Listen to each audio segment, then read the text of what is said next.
ಬೆಳಗಿನ ಶುಭೋದಯಗಳು. ಇಂದಿನ ದಿನದ ವಿಶೇಷವೇನೆಂದರೆ ರಕ್ಷಾಬಂಧನವಾಗಿದೆ.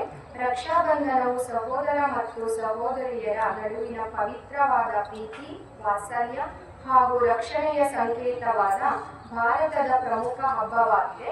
ರಕ್ಷಾ ಎಂದರೆ ರಕ್ಷಣೆ, ಬಂಧನ ಎಂದರೆ ಗಂಟು. ಈ ದಿನ ಸಹೋದರಿಯರು ತಮ್ಮ ಸಹೋದರರ ಕೈಗೆ ರಾಖಿ ಕಟ್ಟಿ ಅವರ ಕ್ಷೇಮ ಮತ್ತು ದೀರ್ಘಾಯುಷ್ಯಕ್ಕಾಗಿ ಪ್ರಾರ್ಥಿಸುತ್ತಾರೆ.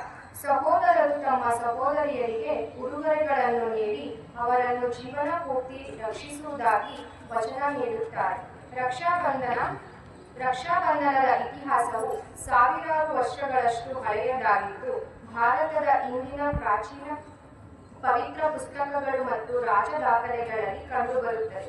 ಈ ಕಥೆಗಳು ಹಬ್ಬವು ಎಂದಿಗೂ ಕೇವಲ ದಾರದ ಬಗ್ಗೆಯಾಗಿರಲಿಲ್ಲ ಎಂದು ನಮಗೆ ಹೇಳುತ್ತವೆ. ಇದು ಶೌರ್ಯ, ಭರವಸೆಗಳನ್ನು ಉಳಿಸಿಕೊಳ್ಳುವುದು ಮತ್ತು ಅಗತ್ಯವಿರುವವರಿಗೆ ಸಹಾಯ ಮಾಡುವ ಬಗ್ಗೆ. ಅವರು ರಕ್ತ ಸಂಬಂಧ ಹೊಂದಿಲ್ಲದಿದ್ದರೂ ಸಹ ದೇವರುಗಳು ಮತ್ತು ದೇವತೆಗಳಿಂದ ಹಿಡಿದು ರಾಜರು ಮತ್ತು ರಾಣಿಯರವರೆಗೆ ದಾರವನ್ನು ಕಟ್ಟುವ ಸಂಪ್ರದಾಯವನ್ನು ಯುದ್ಧಗಳನ್ನು ನಿಲ್ಲಿಸಲು ಮತ್ತು ಶಾಂತಿಯನ್ನು ನಿರ್ಮಿಸಲು ಬಳಸಲಾಗುತ್ತದೆ. ಇದು ಕೇವಲ ರಕ್ತ ಸಂಬಂಧಿಗಳಿಗೆ ಮಾತ್ರವಲ್ಲದೆ ಪರಸ್ಪರ ಪ್ರೀತಿ, ಗೌರವ ಹೊಂದಿರುವ ಯಾವುದೇ ವ್ಯಕ್ತಿಗಳ ನಡುವಿನ ಸೋದರತ್ವದ ಭಾವನೆಯನ್ನು ಹೆಚ್ಚಿಸುತ್ತದೆ. ಧನ್ಯವಾದಗಳು.